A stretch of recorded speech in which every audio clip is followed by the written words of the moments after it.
Bonjour à tous. Dans les précédentes vidéos, nous avons vu comment créer une carte dans Encounter+, comment la mettre à la bonne échelle, comment positionner les murs, les portes et gérer l'éclairage en ajoutant des points de lumière sur cette carte. Dans cette vidéo, nous allons voir comment organiser un module et comment placer des marqueurs sur nos cartes, marqueurs qui seront très utiles durant le déroulement de vos parties. Donc j'ai lancé Encounter+.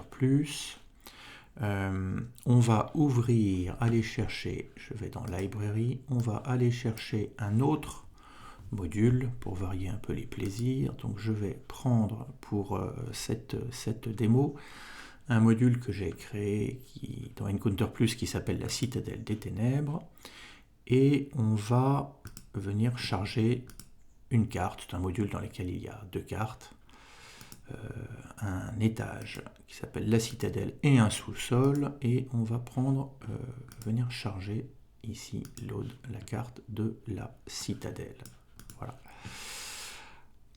Alors, je n'affiche pour le moment qu'une partie de cette carte. C'est une carte sur laquelle j'ai déjà positionné les murs, donc en utilisant, vous pourrez vous référer aux précédentes vidéos, en utilisant notamment ici la couche Wall Layer. Vous voyez que j'ai déjà positionné un certain nombre de murs globalement sur cette carte. Je reviens sur ma couche Token.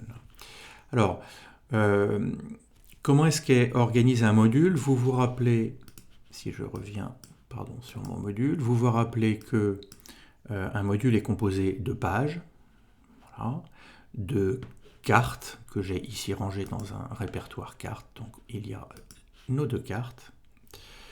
On peut évidemment avoir autant de répertoires et de sous-répertoires que vous le souhaitez. Là, en l'occurrence, j'ai 3 répertoires, mais je n'ai pas eu besoin de faire des sous-répertoires.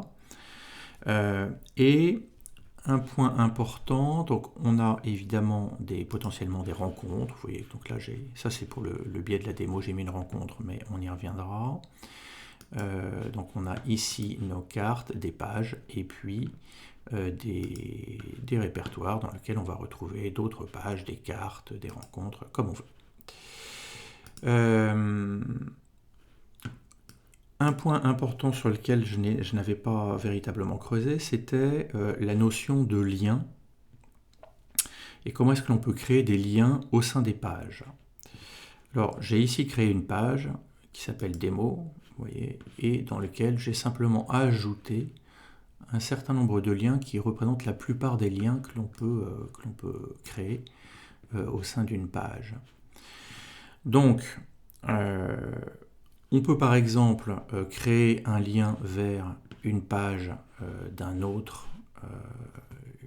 une autre page de module. Donc par exemple ici, vous voyez que j'ai créé un lien vers la page introduction. Si je clique, je suis sur ma page ici démo.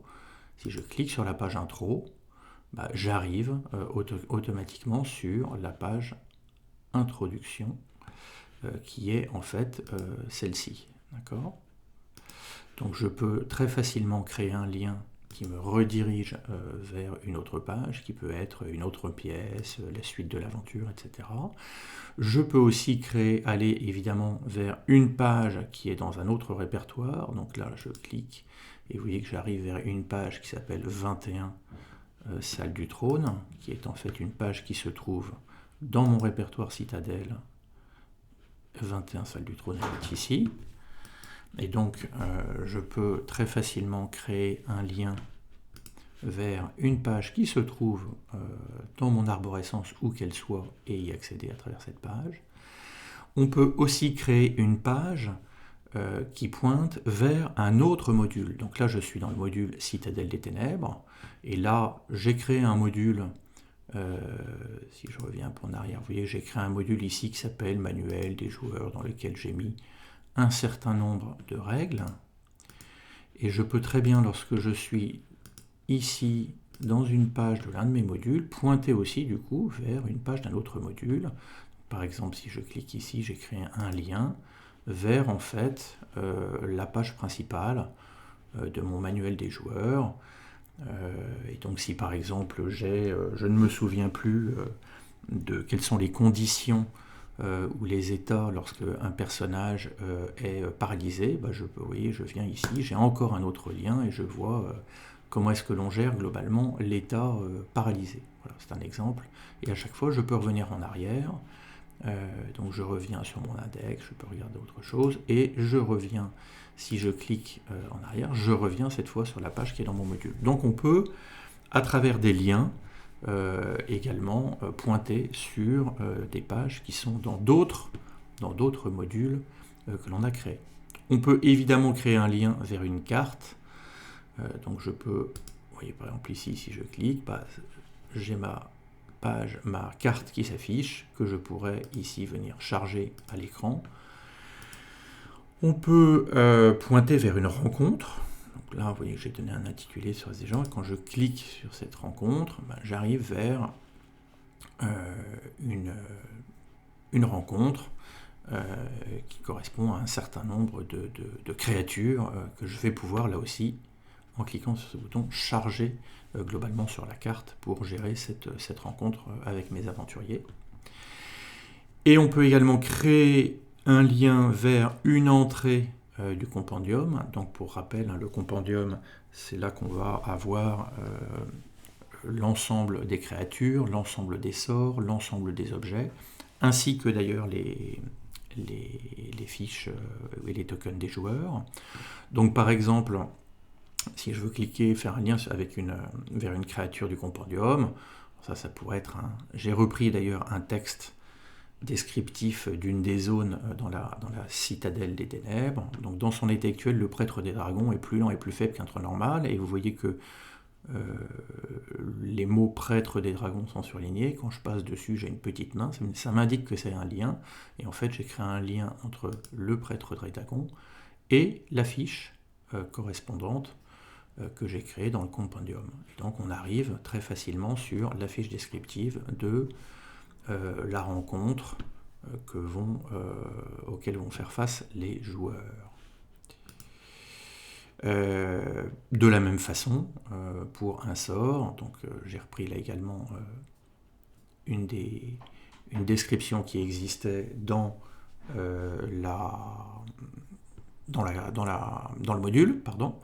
Et donc, à l'intérieur, un prêtre des dragons est emprisonné et maintenu en vie par un sort de séquestration qui se dissipe dès l'ouverture du sarcophage. Et j'ai créé un lien vers le sort de séquestration qui permet donc très facilement d'avoir la description globalement du sort, et ce qui permet au MJ d'avoir la vision très très rapidement des caractéristiques de ce sort. Donc on peut créer un lien vers une créature, on peut créer un lien vers une créature, vers un sort, on peut créer un lien vers un objet. À un moment donné, il doit y avoir un trésor qui est un sifflet en cristal. Donc j'ai créé ce sifflet dans le compendium en tant qu'objet, et je peux ici, lorsque je suis dans la description d'une page, en cliquant, j'arrive sur la description et donc les caractéristiques de ce sifflet. Je n'ai pas mis d'image, j'aurais pu également rajouter une image et pouvoir partager cette image avec les joueurs. Et dernier type de lien, je peux également créer un lien vers un jet de dés. Donc par exemple, là aussi repris d'un des endroits de ce donjon, la fosse est profonde de 3 mètres et hérissée de pieux qui occasionnent 2d10 dégâts perforants à une créature qui y chuterait. Et vous voyez que le 2d10, j'ai créé un lien pour que lorsque je vois et je lis cette phrase et que éventuellement l'un des aventuriers tombe dans cette fosse, eh bien je vais pouvoir ici cliquer sur mon 2d10 et vous voyez que automatiquement j'ai un 10, un 6, et ici le résultat de D10, 6 plus 10 égale 16. Donc je peux très simplement, en cliquant sur le lien, finalement lancer un jet de dés. Alors ça permet également du coup de créer des tables de rencontres aléatoires. Donc par exemple, vous voyez là je pointe pour le biais de la démo sur une table de rencontres aléatoire qui se trouve sur cette page. Voilà, elle est ici. Et donc sur cette table de rencontre aléatoire, de la même façon, donc vous voyez que là j'ai créé un lien pour D20, ou ici d'ailleurs, pareil. Donc si je clique ici sur D20, cela me lance un D20. Alors là en l'occurrence, il y a peu de rencontres. Dès qu'on est à 7,20, j'ai aucune rencontre, mais admettons que j'ai fait je sais pas moi, un 3, je vais lancer un D20 et voir ce que ça donne. Non plus. Bon, admettons que j'ai fait un 3. Un 3, ça me donnerait un des 4 gobelins. Je peux cliquer sur un des 4 pour voir combien de gobelins. Ça me donne un résultat de 4. Et je peux également, ici en cliquant sur gobelin, j'arrive sur ma fiche du gobelin dans le compendium. Et je vais pouvoir, en cliquant ici, charger 4 gobelins sur la carte. Et je reviens en arrière. Voilà. Donc vous voyez qu'on a, avec cette possibilité de lien, ça va grandement faciliter et enrichir un peu l'expérience pour globalement le DM, pour que il puisse très facilement, vous puissiez très facilement finalement passer d'une page à l'autre et obtenir avec un clic l'ensemble des éléments dont vous avez besoin. Donc cette notion de lien est très importante. Alors, les marqueurs. Un conseil pratique dans l'organisation finalement de vos modules, c'est de créer une page pour chaque zone d'une carte où il peut se passer quelque chose pour vos joueurs. C'est-à-dire une description, une rencontre par exemple. Donc je vais vous le montrer maintenant. Si on prend ici par exemple je vous ai dit qu'il y avait deux cartes, deux niveaux finalement sur ce donjon la citadelle. Un premier niveau qui s'appelle, que j'ai appelé en tout cas, qui s'appelle la citadelle, et vous voyez ici sur la gauche que j'ai créé une page pour chaque zone finalement possible de rencontre dans la citadelle. Voilà. Alors j'aurais également pu créer une seule page et défiler au sein d'une même page l'ensemble des zones, mes 41 zones. Voilà. L'intérêt de créer une page pour chacune des zones, c'est que l'on va pouvoir utiliser des marqueurs et positionner ces marqueurs sur la carte. Alors, je vais vous montrer ça. Donc, j'ai chargé ici ma carte globalement de la citadelle. Et finalement, c'est la carte principale que j'aurai sous les yeux lorsque je vais animer ma partie avec les joueurs. Je vais, mettons, positionner un jeton voilà, de joueurs ici. Voilà. Donc mes joueurs, globalement, ils descendraient l'escalier qui se trouve sur la droite et ils arriveraient dans cette zone.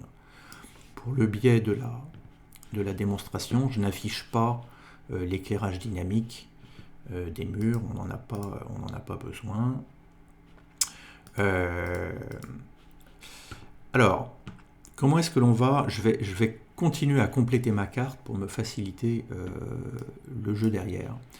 Je vais ici, par exemple, afficher mes modules. Je raffiche ma citadelle ténèbres. Je reviens dans mon répertoire citadelle et ici, c'est la zone numéro 3, c'est-à-dire c'est la cour en ruine. Donc vous voyez que j'ai créé une page qui décrit globalement cette zone. Et donc je vais ici venir ici et simplement cliquer déplacer ma page. Je relâche et vous voyez que j'ai une fenêtre qui s'ouvre. New Marker. Alors pour le moment, je vais faire simple, je vais faire Save. Voilà. Et vous voyez que du coup, il m'a ici créé un marqueur que je peux déplacer et qui est en fait un lien vers ma page descriptive de cette zone. Et l'intérêt en fait du marqueur, c'est quoi? C'est que lorsque mes joueurs vont arriver globalement dans cette zone, je n'ai pas besoin d'avoir à côté un PDF ou une fenêtre descriptive dans laquelle je vais défiler pour retrouver globalement cette zone. Je vais pouvoir simplement cliquer sur mon marqueur, cliquez sur cette petite icône qui représente un lien, et vous voyez que dans la fenêtre, dans ma fenêtre d'affichage, s'affiche une fenêtre qui est en fait la description de la zone en question, fenêtre que je peux positionner où je veux. Bien. Et donc, ça est redimensionné. Et donc, ça me permet très facilement, lorsque les joueurs arrivent quelque part, finalement, d'avoir la description de cette zone, de leur lire le texte descriptif si j'en ai envie, et de voir globalement tout ce qu'il peut se passer dans cette zone. D'accord ? Et donc, en complément de l'habillage des cartes avec des murs, des portes, des éclairages, je vous conseille également d'aller créer des marqueurs pour les différentes zones de la carte. Donc on a ici une première zone qui correspond à cette cour en ruine. On arrive ici ensuite dans vous voyez un espace rond qui est la tour. Donc je vais prendre ici mon marqueur tour, voilà, et le sauvegarder. Voilà, je vais mettre ça où on veut. Je vais revenir après un peu sur le paramétrage de chacun des marqueurs. J'ai ici une porte, d'ailleurs secrète, et puis un espace, vous voyez, cavité secrète. Donc je vais mettre le marqueur correspondant globalement près de cet espace. Et je vais continuer ainsi pour positionner les différents lieux sur ma carte. Alors maintenant, comment est-ce que l'on peut paramétrer chacun de ces marqueurs? C'est très simple. Vous pouvez faire un clic droit dessus, vous avez un menu, hein, donc référence, ça affiche le texte. Je peux en afficher plusieurs. Si je vais ici sur ma tour, si je clique sur référence, vous voyez que je peux afficher plusieurs pages, hein. Donc mes joueurs, eux, se déplaceront, et moi je peux avoir le descriptif de mes différentes zones. Maintenant, si je veux paramétrer ça, là j'ai un numéro 34, 35, 36 qui ne rime à rien. Peut-être que je veux simplement avoir un marqueur d'une autre couleur, que je ne suis pas intéressé par ici avoir le texte 3 points cours en ruine, etc. Donc, on peut paramétrer globalement tout ça. Vous pouvez soit faire un clic droit sur le marqueur, et vous voyez que vous avez un menu dont une fonction Edit. Je vous rappelle que vous pouvez aussi cliquer simplement sur le marqueur, et plutôt que d'avoir un menu à droite, vous pouvez avoir les principales options, vous ne les retrouvez pas toutes, qui sont disponibles à partir d'un curseur, d'icône, pardon, celle-ci représentant le mode Edit. Bien. Donc, comment on peut paramétrer globalement un marqueur? Vous voyez qu'ici, par défaut, quand on a déplacé la page, d'abord il met ici, ça c'est important, en référence sur quelle page il pointe. Je peux le changer éventuellement si je me suis trompé. Vous voyez que là ici il va pointer sur la page qui s'appelle 3 points cours en ruine.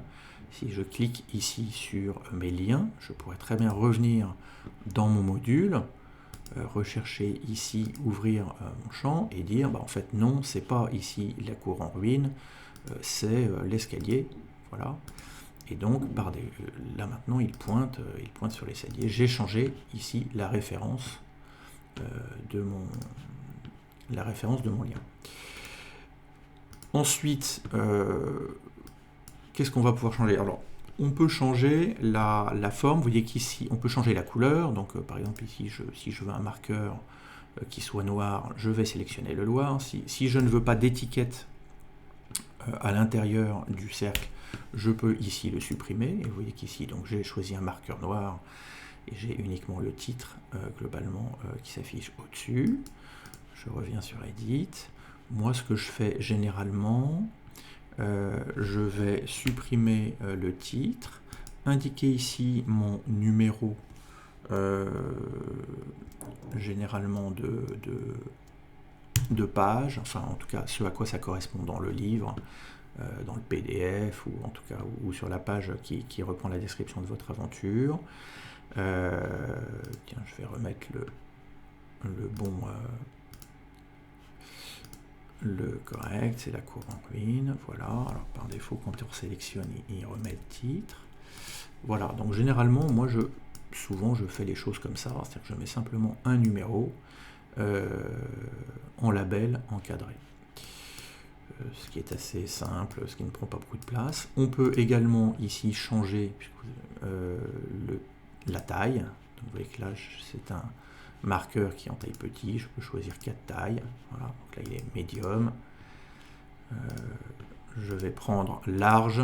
Voilà, c'est plus gros. Et puis, on peut encore prendre globalement plus large. Donc, vous pouvez changer à votre souhait, à votre guise, la taille du marqueur. On va prendre un small.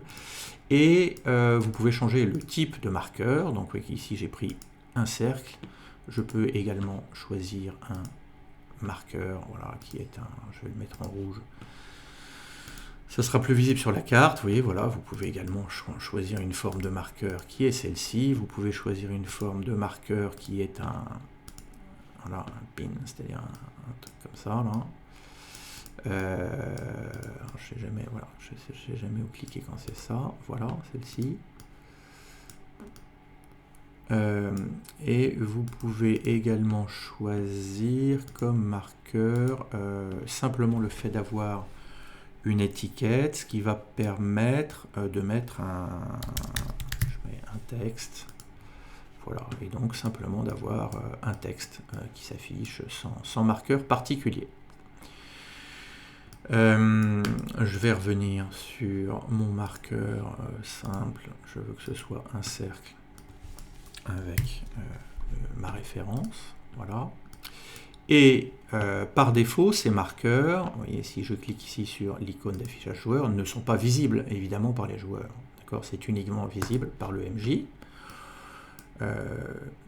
Je peux ici, si je viens dans mon mode edit, donc on a regardé un peu les différentes zones, il y en a deux qui sont importantes. Ici c'est hidden, donc par défaut c'est caché. Je peux choisir de le rendre éventuellement, si c'est un marqueur qui m'indique quelque chose, de le rendre visible. Et donc vous voyez que là j'affiche l'icône, ce que voient les joueurs. Les joueurs là vont voir ce marqueur là, alors que mon marqueur 4 tours, 5 gravités, vous voyez, ne sont pas visibles pour eux. Bien. Donc je peux choisir de rendre visible ou invisible un marqueur. Et je peux choisir, si je veux éviter de le déplacer par défaut, de bloquer quelque part sa position sur la carte. Donc s'il est bloqué sur la carte, ça veut dire que je ne peux le sélectionner et le modifier, mais je ne peux plus, vous voyez, si je le déplace, quand je clique, en fait ça déplace la carte, ça ne déplace pas le marqueur. Voilà, puisque j'ai bloqué sa position sur la carte. Donc voilà globalement dans les bonnes pratiques, une fois que vous avez finalement créé votre module avec l'ensemble des descriptifs, vous préparez vos cartes, et vous préparez vos cartes non seulement en préparant les murs, l'éclairage, mais également en venant positionner des marqueurs qui vous permettent ensuite très facilement, uniquement quasiment en ayant la carte sous les yeux, finalement de gérer tout le déroulement de votre session de jeu, puisque vous n'avez plus besoin d'avoir d'autres références, d'aller regarder dans des pages ou sur une autre fenêtre ou dans des pages d'un livre ou d'un PDF. Vous avez tout sous les yeux. Je vais aller chercher une autre carte pour vous montrer. Donc je vais ouvrir un autre module, simplement pour vous montrer une autre utilisation. Donc j'ai commencé à créer la malédiction de Strahd. Je vais prendre une carte, la carte de la Barovie, je vais la charger. Tac, voilà, je dézoome. Et donc vous voyez que sur cette carte de la Barovie, j'ai créé tout un tas de marqueurs qui correspondent finalement ici aux différentes zones de la carte, A, B, C, D, E, etc. etc. Donc si je crée finalement sur ces marqueurs, si je regarde ici K, voilà, j'affiche la référence et je vois qu'ici c'est le château de Ravenloft, H c'est les chutes de Tser et j'ai un descriptif qui correspond à cette zone, d'accord, etc. Bon, tel que nous venons de le voir. J'ai également créé d'autres marqueurs que j'ai ici mis en rouge. Alors évidemment tous ces marqueurs ne sont pas visibles par le joueur, mais qui me permettent, au-delà des lieux, d'afficher un certain nombre de pages qui peuvent être importantes et que je souhaite finalement avoir en accès très, très, très facile. Donc par exemple, j'ai créé ici un marqueur qui s'appelle la disposition des lieux, finalement, voilà. et qui pointe vers une explication de notamment des brumes de Ravenloft, de comment la lumière du soleil en Barovie, donc c'est quelque chose qui est intéressant. J'ai créé ici un lien vers une table de rencontres aléatoires, voilà, puisque ça peut me servir. Et donc vous voyez, j'ai créé une table de rencontres aléatoires. Et donc j'ai créé un lien sur cette table, sur cette carte, ce qui me permet d'y accéder quand je veux très rapidement. Voilà, de la même façon, j'ai créé une autre. Et vous faites ça comme vous le voulez, hein, chacun fait ce qu'il veut en fonction finalement du côté pratique qu'il y voit. Voilà un autre exemple. Ici également j'ai du coup j'ai mis ça, je pense, sur la couche objet. Ce ne sont pas des marqueurs. J'y reviendrai plus tard. Pardon. On verra ça ultérieurement. Mais il y a d'autres éléments que l'on peut afficher globalement et cacher pour les joueurs. Donc voilà, nous avons fait le tour globalement de l'utilisation des marqueurs, de leur utilité, et donc je vous rappelle un point, c'est que pour que ça puisse fonctionner de façon la plus cohérente possible, une bonne pratique, c'est de créer une page, lorsque vous allez créer votre module, votre campagne, de créer une page par lieu, puisque ça va vous permettre ensuite de pointer sur chacune des pages qui vous intéressent et de positionner ça sur vos cartes.